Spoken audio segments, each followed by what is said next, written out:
بسم الله الرحمن الرحيم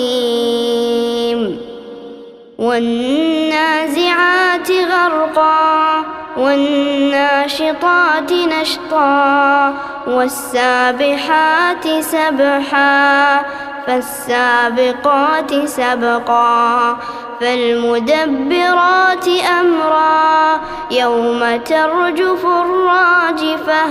تتبعها الرادفة قلوب يومئذ واجفة أبصارها خاشعة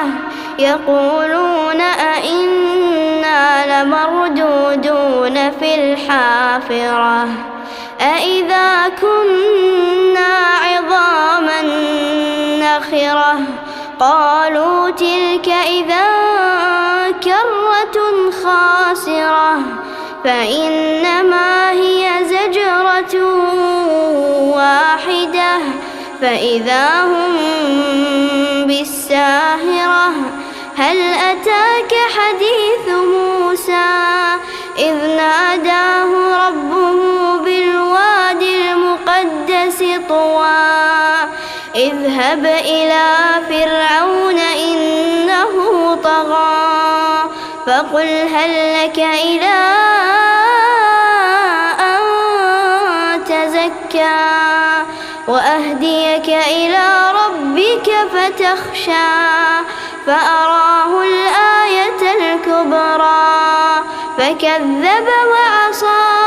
ثم أدبر يسعى فحشر فنادى فقال أنا ربكم الأعلى فأخذه الله نكال الآخرة والأولى إن في ذلك لعبرة لمن يخشى أأنتم أشد خلقا أم السماء بناها رفع سمكها فسواها وأغطش ليلها وأخرج ضحاها والأرض بعد ذلك دحاها أخرج منها ماءها ومرعاها والجبال أرساها متاعا لكم ولأنعامكم فإذا جاءت الطامة الكبرى يوم يتذكر الإنسان ما سعى وبرزت الجحيم لمن